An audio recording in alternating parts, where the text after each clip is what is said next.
Bismillahirrahmanirrahim.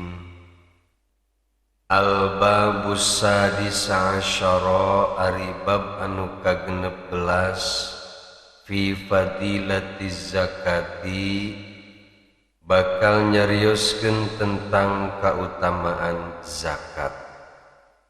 Qala Nabiyyu sallallahu alaihi wasallam, parantos ngadawuh Kangjeng Nabi Muhammad sallallahu alaihi wasallam, az-zakatu ari zakat kontorotul islami eta mangrupikeun jembatan menuju kana agama Islam. Wa qala sallallahu alaihi wasallam, sareng parantos ngadawuh Kangjeng Nabi Muhammad sallallahu alaihi wasallam, az-zakatu ari zakat tahrul imani eta teh nyucikeun iman atawa ngabersihkeun iman. Wa qala sallallahu alaihi wasallam, la yakbalullahu moal narima saha Allahu Allah al-imana kana iman illa kecuali bizakata ngaluarkeun zakat, wala imana sareng dianggap teu boga iman liman la zakatalahu pikeun jalma anu henteu daek ngaluarkeun zakat dina kaimananana. Wa qala sallallahu alaihi wasallam, hasinu bentengi ku araranjeun amwalakum harta-harta araranjeun bizakati ku cara ngaluarkeun zakat.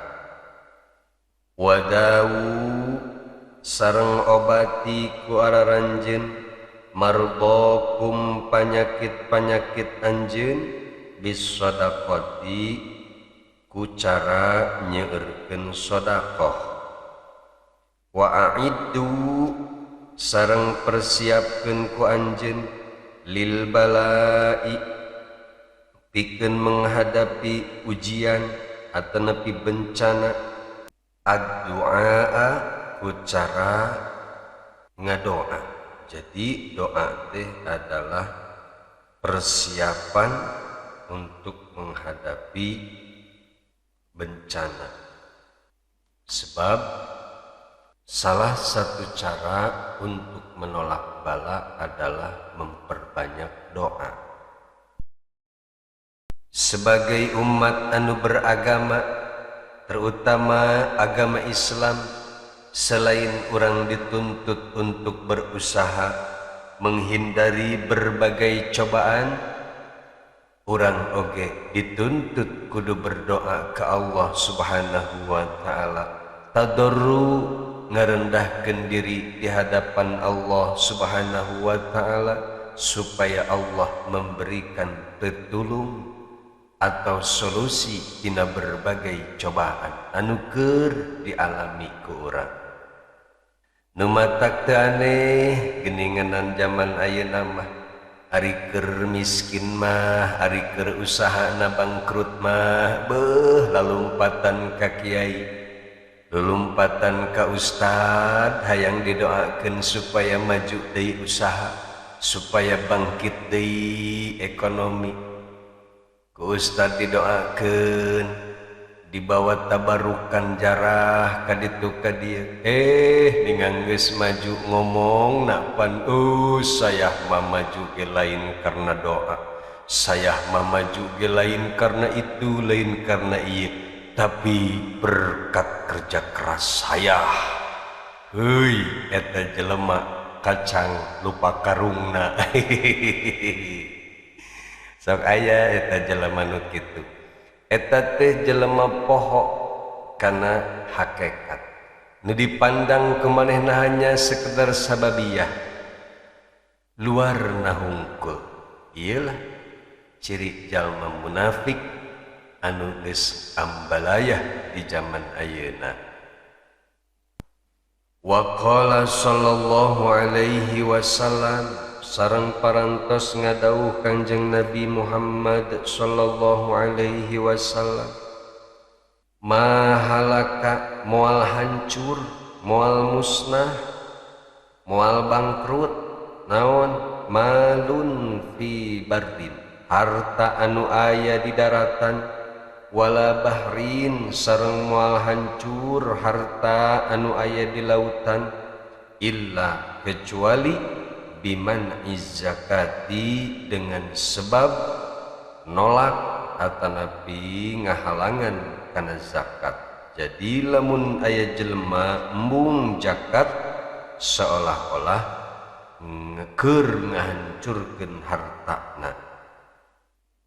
Wa qala sallallahu alaihi wasallam sareng ngadawuh Kangjeng Nabi Muhammad sallallahu alaihi wasallam, la imana henteu kaasup iman liman la sholata lahu pikeun jelema anu henteu daek ngalaksanakeun salat, wala sholata sareng henteu dianggap ngalaksanakeun salat liman la zakata lahu pikeun jalma anu henteu daek ngaluarkeun zakat dina salatna.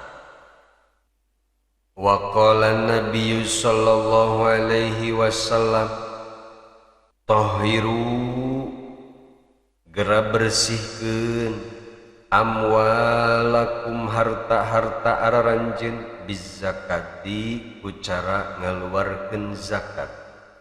Wa qala sallallahu alaihi wasallam sareng parantos ngadawuh Kangjeng Nabi Muhammad sallallahu alaihi wasallam, man wajabat saha jalma anu geus wajib alaihi ka eta si jalma naon az-zakatu zakat, falam yadfa'ha terus eta si jalma teh teu daek ngaluarkeun zakat, fahuwa finnari maka eta jalma teh bakal aya dina jero neraka. Wa qala sallallahu alaihi wasallam, la khaira henteu aya kebaikan fi malin dina harta la yuzakka anu henteu dijakatan. Harta anu sakitu numpuk moal karasan nikmat kudu bogana lamun teu daek zakat. Najan penghasilan 10 juta 12 juta sugan sabulan, 20 juta sugan sabulan, tapi kadang-kadang hidupna resah, tagihan rekeningna leuwih ti penghasilanana. Penghasilan 20 juta, tagihan 25 juta, bingung li bae. Penghasilan 10 juta sabulan, ari pengeluaran kudu aya duit 15 juta sabulan. Hehehe, pan eta juwat kana sirah. Eta lah ciri harta henteu barokah. Kadengieun rek tukang jahit anu gajihna sapoe 50.000. Hohoho. Geraku penghasilan 10 juta sabulan, ari hutang 15 juta sabulan. Atuh mending keneh ngaing ngajahit ngaing mah sapoe kagajih 50.000 tapi teu boga hutang 15 juta sabulan. Ya paling ge hutang udud sabungkus ka warung wajar lah, masih keneh katutupan ku penghasilan sapoe gocap mah. Hehehe, eta ciri harta barokah. Boro ikok barokah lah cek si Wayu teh pugujut sapoe gocap mah. Tapi kan yang penting ulah sampai besar pasak daripada tiang, ketangarana barokah. Wa qala sallallahu alaihi wasallam sareng parantos ngadawuh Kangjeng Nabi Muhammad sallallahu alaihi wasallam, man mana az-zakata sajalma anu nolak kana zakat anu embung ngaluarkeun zakat, mana Allah Ta'ala anhu maka Allah bakal mencegah ka eta si jalma hifdzul mali kana ngajaga hartana. upami sanes Allah anu menjaga harta urang rek saha deui coba nu bisa ngajaga kasalamatan harta urang.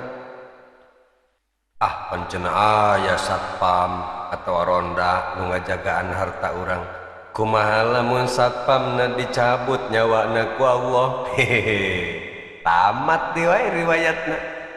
Nah iyalah nu matak yuk urang sami-sami laksanakeun zakat, baik zakat anu wajib atanapi anu sunnah nyaeta sedekah teh. Mudah-mudahan kuseringna urang ngaluarkeun zakat atanapi sedekah, mudah-mudahan harta urang sadayana sing tambih-tambih barokah sareng sing tiasa nyalametkeun urang di dunia sareng di akhirat, ulah sampai harta urang ngusrukkeun urang ka jero neraka. Na'udzubillah min dalik. Wallahu a'lamu bishawab.